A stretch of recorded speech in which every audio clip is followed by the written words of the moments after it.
ರಜಸ್ಸಿಗೆ ಮುಟ್ಟು ಅನ್ಲಿಕ್ಕೆ ಬರೋದಿಲ್ಲ.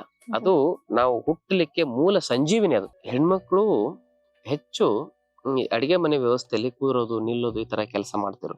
ಕಾಳುಗಳನ್ನ ಸ್ವಚ್ಛ ಮಾಡ್ಲಿಕ್ಕೆ ಎಷ್ಟೋ ಜನ ಹಿಂಗ್ ಕುತ್ಕೊಂಡು ಒಂದ್ ದಿನಗಟ್ಲೆ ಈ ರೀತಿ ಕೆಲಸ ಮಾಡೋರು. PCOD, PCOS, ಬಲ್ಕಿ ಯೂಟ್ರಸ್ ಇಂದನೂ ಕೂಡ ಸಮಸ್ಯೆ ಆಗಿರ್ತದೆ. ಅಂತದನ್ನು ಕೂಡ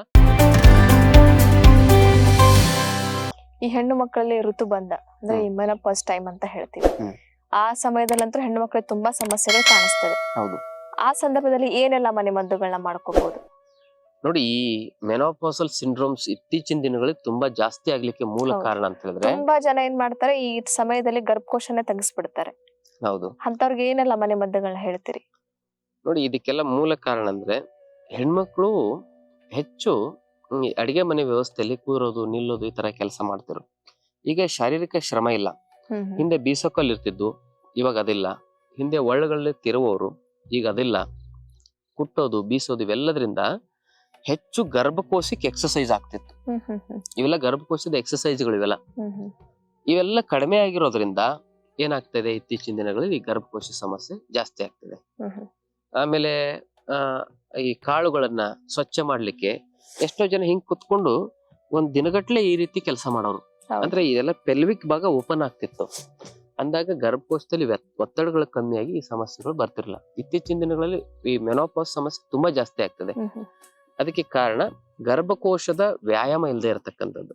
ಕುಟ್ಟೋದು, ಬೀಸೋದು ಇದೆಲ್ಲ ಇಲ್ವೇ ಇಲ್ಲ. ಅದಕ್ಕೆ ಅಟ್ಲೀಸ್ಟ್ ಪಾತ್ರಗಿತ್ತಿ ಆಸನ ಮಾಡೋದ್ರಿಂದ ಹೆಣ್ಮಕ್ಳು 30 ವರ್ಷ ಆದ್ಮೇಲೆ ಕಂಪಲ್ಸರಿ ಪ್ರತಿನಿತ್ಯ 10 ನಿಮಿಷ ಪಾತ್ರಗಿತ್ತಿ ಆಸನ, ಬಟರ್ಫ್ಲೈ, ಅದನ್ನ ಮಾಡೋದ್ರಿಂದ ಈ ಏನಂತ ಹೇಳಿದ್ರೆ ಇಂತಹ ಸಮಸ್ಯೆಗಳು ಬಹಳ ಬೇಗ ಗುಣ ಆಗ್ತವೆ. ಆಮೇಲೆ ಅದ್ರ ಜೊತೆಗೆ ಈ ಸಮಸ್ಯೆಗಳು ಬರದಂತ ತಡಿಲಿಕ್ಕೂ ಕೂಡ ಪ್ರಾಣಾಯಾಮ, ಯೋಗ ಬಹಳ ಸೂಕ್ತ. ಅದನ್ನ ಮಾಡೋದ್ರಿಂದ ಮೆನೋಪಾಸಲ್ ಸಿಂಡ್ರೋಮ್ಸ್ ಇಂದ ಗರ್ಭಕೋಶ ಸಮಸ್ಯೆ ಬರಲ್ಲ. ಈಗ ಆಲ್ರೆಡಿ ಬಂದಾಗಿದೆ ಅಂದ್ರೆ ಅದಕ್ಕೆ ಏನ್ ಮಾಡೋದು, ಲೋಳೆ ಸರ ಅಂತ ಸಿಗುತ್ತೆ. ಆ ಲೋಳೆ ಸರದ ಲೋಳೆಯನ್ನ ತೆಗೆದು ಒಂದು 4 ರಿಂದ 6 ಚಮಚದ ಲೋಳೆಯಲ್ಲಿ 1 ಚಮಚ ಹರಿತಕ್ಕಿ ಚೂರ್ಣವನ್ನು ಮಿಶ್ರಣ ಮಾಡಿ ಕಲಸ್ಬೇಕು. ಅದು ನೀರ್ ತರ ಆಗುತ್ತೆ. ಅದನ್ನ ಬೆಳಗ್ಗೆ ಖಾಲಿ ಹೊಟ್ಟೆಲಿ ಕುಡಿಬೇಕು. ಆಮೇಲೆ ಸಾಯಂಕಾಲನು ಕೂಡ ಇದೇ ರೀತಿ ಮಾಡ್ಬೇಕು, 2 ಸರಿ ಮಾಡ್ಬೇಕು.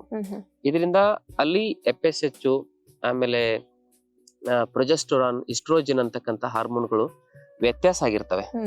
ಟೆಸ್ಟೋಸ್ಟೆರಾನ್ ಹಾರ್ಮೋನ್ಸ್ ಗಳಲ್ಲೂ ಕೂಡ ವ್ಯತ್ಯಾಸ ಆಗಿರ್ತದೆ. ಅಂತವೆಲ್ಲವುಗಳನ್ನು ಕೂಡ ಇದೇನ್ ಮಾಡುತ್ತೆ, ಬ್ಯಾಲೆನ್ಸ್ ಮಾಡುತ್ತೆ. ಯಾವುದು? ಅಲೋವೆರಾ ಹಾರ್ಮೋನ್ ಬ್ಯಾಲೆನ್ಸ್ಗೂ ಉಪಯೋಗ ಆಗುತ್ತೆ. ಅಲ್ಲಿ ಇನ್ಫೆಕ್ಷನ್ ಗಳನ್ನು ಸರಿ ಮಾಡುತ್ತೆ. ಅಲ್ಲೇನಾದ್ರು ಸ್ವೆಲ್ಲಿಂಗ್ ಆಗಿ PCOD, PCOS, ಬಲ್ಕಿ ಯೂಟ್ರಸ್ ಇಂದನೂ ಕೂಡ ಸಮಸ್ಯೆ ಆಗಿರ್ತದೆ. ಅಂತದನ್ನು ಕೂಡ ಇದು ಸರಿ ಮಾಡ್ತದೆ. ಮತ್ತೆ ಕೆಲವರಲ್ಲಿ ಈ ಸಮಸ್ಯೆ ಮೆನೋಪಾಸಲ್ ಸಿಂಡ್ರೋಮ್ಸ್ ಬರ್ಲಿಕ್ಕೆ ಮತ್ತೊಂದು ಕಾರಣ ಅಂದ್ರೆ, ಕೆಲವರು ಪೂಜೆ ನೆಪದಲ್ಲಿ, ನಮ್ಮಲ್ಲಿ ಪೂಜೆ ಇದೆ, ಮಡಿ ಮೈಲಿಗೆ ಅಂತ ಹೇಳಿ ಪೋಸ್ಟ್ಪೋನ್ ಟ್ಯಾಬ್ಲೆಟ್ ತಗೊಳ್ತಾರೆ. ಅದರಿಂದನೂ ಕೂಡ ಈ ಸಮಸ್ಯೆ ಬರುತ್ತೆ. ಯಾವುದೇ ಕಾರಣಕ್ಕೂ ವಿಜ್ಞಾನವನ್ನ ಮೀರಿ ಅಜ್ಞಾನದೊಳಗಡೆ ನಾವು ತೊಳಲಾಡಬಾರದು. ಅವೈಜ್ಞಾನಿಕ ಜೀವನ ನಡೆಸಬಾರದು. ನಾವು ಹುಟ್ಟೋದೇ ಆ ಮುಟ್ಟುಗಟ್ಟಿ ಆದ್ಮೇಲೆ, ಹೊಲೆಗಂಡಲದ ಪಿಂಡದ ನೆಲೆಗೆ ಆಶ್ರಯ ಉಂಟೆ ಅಂತ ಹೇಳಿ ಶರಣರು ಕೇಳ್ತಾರೆ. ಮುಟ್ಟೆಂದು ಮುಟ್ಟಲೇಕೆ, ಕಟ್ಟಿಕೊಂಡರು ಕೂಸನ್ನು ಮುಟ್ಟಲೇಕೆ ಸರ್ವಜ್ಞ ಅಂತ ಕೇಳ್ತಾರೆ. ಆ ಮುಟ್ಟುಗಟ್ಟಿಯಾಗಿ ನಾವು ಹುಟ್ಟಿರೋದ್ರಿಂದ ಯಾವುದೇ ಕಾರಣಕ್ಕೂ ಈ ರಜಸ್ಸಿಗೆ ಮುಟ್ಟು ಅನ್ಲಿಕ್ಕೆ ಬರೋದಿಲ್ಲ. ಅದು ನಾವು ಹುಟ್ಟಲಿಕ್ಕೆ ಮೂಲ ಸಂಜೀವಿನಿ. ಅದು ರಜಸ್ಸು ಅಂದ್ರೆ ಮುಟ್ಟಲ್ಲ, ಅದು ಹುಟ್ಟುವ ಸಂಜೀವಿನಿ. ಅದು ಅದಕ್ಕಾಗಿ ಅದನ್ನ ಯಾವತ್ತು ಮನೇಲಿ ಪೂಜೆ ಇದೆ, ಹಂಗಿದೆ ಹಿಂಗೆ ಅಂತ ಪೋಸ್ಟ್ಪೋನ್ ಮಾಡಬಾರ್ದು. ಆ ಪೋಸ್ಟ್ಪೋನ್ ಟ್ಯಾಬ್ಲೆಟ್ ತಗೊಳ್ಳದೆ ಆ ಮುಟ್ಟನ್ನ ಮುಂದೆ ಹಾಕ್ಲಿಕ್ಕೆ ಏನ್ ಔಷಧಿ ತಗೋತಾರಲ್ಲ, ಅದೇ ಈ ಗರ್ಭಕೋಶ ಸಮಸ್ಯೆಗಳಿಗೆ ಹೆಚ್ಚು ಕಾರಣ ಆಗುತ್ತೆ. ಅದೊಂದು ಯಾವತ್ತು ನೀವು ನೆನಪಿನಲ್ಲಿ ಇಟ್ಕೋಬೇಕು. ಮತ್ತಷ್ಟು ಆಯುರ್ವೇದ ಹಾಗೂ ಯೋಗ ಹೆಲ್ತ್ ಟಿಪ್ಸ್ಗಾಗಿ ಶ್ರೀಗಂಗಾ ಯೋಗ ಚಾನೆಲ್ನ ಸಬ್ಸ್ಕ್ರೈಬ್ ಮಾಡಿ. ಹಾಗೆಯೇ ಫೇಸ್ಬುಕ್ ಮತ್ತು ಇನ್ಸ್ಟಾಗ್ರಾಂನಲ್ಲಿ ಮಿಸ್ ಮಾಡದೆ ಫಾಲೋ ಮಾಡಿ.